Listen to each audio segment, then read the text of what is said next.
Bonjour à tous, j'espère que vous allez bien. Enfin, la F1 a repris. On a pu découvrir les monoplaces pour la première fois rouler sur le circuit de Bahreïn. J'ai attendu la fin des essais hivernaux jour 2 pour vous faire un gros résumé de ce qui s'est passé. Et croyez-moi, on n'a pas été déçus. Alors, par manque de temps et avec mon travail, j'ai pu regarder que les essais de l'après-midi. Donc c'est pour ça qu'on va principalement parler des essais de l'après-midi. Donc pour ce premier jour d'essai, c'est Max Verstappen qui établit le meilleur tour en course en 1:32.837, talonné de très très près par les Aston Martin, notamment Fernando Alonso. Donc on le savait de toute façon que Alonso allait apporter son expérience chez Aston, et ça se résume bien de par ce résultat. Bon, ça reste les essais, on va pas non plus s'emballer trop vite. Mais moi, je l'avais dit, en tout cas, en off, je l'avais dit à des amis que Aston allait surprendre. Et pour l'instant, je suis agréablement surpris. Bien évidemment, qui dit nouvelle saison de F1 dit comme chaque année pendant ces essais hivernaux, on a pu retrouver ces espèces de grilles sur le côté des voitures. Les monoplaces ont pu effectuer quelques tours avec. On a pu aussi retrouver la peinture.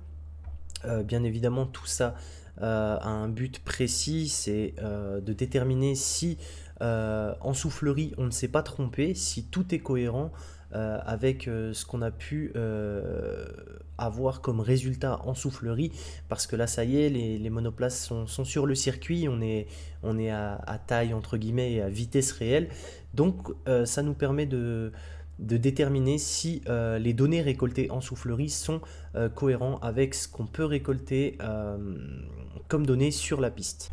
Et bien sûr, pour terminer ce premier jour, on va parler du drapeau rouge qu'il y a eu. Donc il y a eu un seul drapeau rouge, hein, ce qui est en soi vraiment très très peu.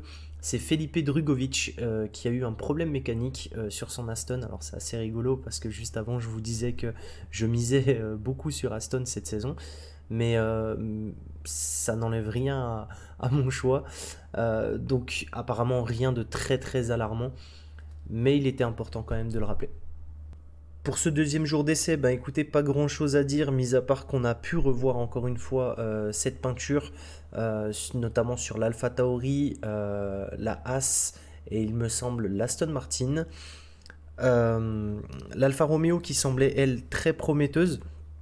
En fin de session ce matin, on a pu voir que la voiture était assez stable et plutôt performante, malgré le petit problème de boîte de vitesse de Guan Yu Zhou, qui a malheureusement eu un problème en fin de session de cet après-midi.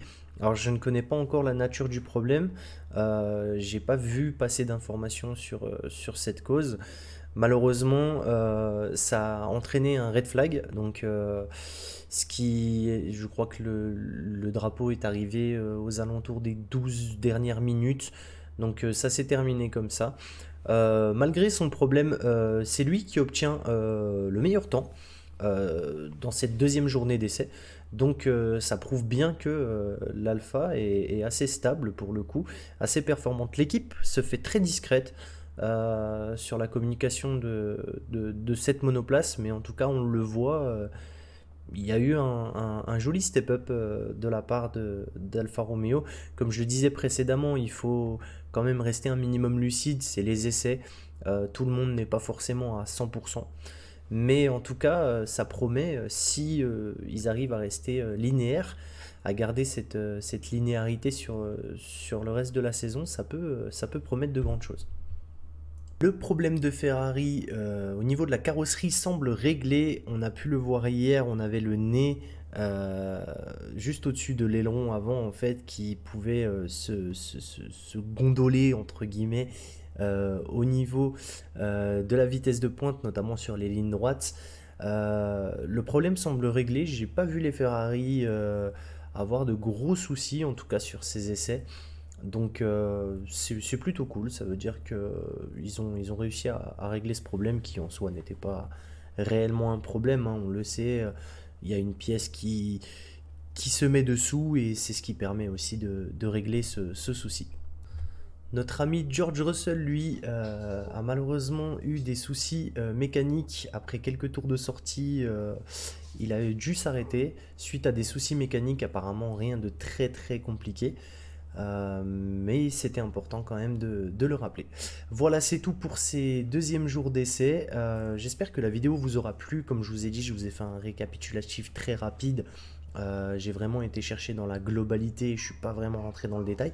Dites-moi en commentaire si ça vous intéresse que je vous fasse un résumé du jour 3. En tout cas, on se retrouve très vite pour d'autres vidéos. C'était Malo, à bientôt.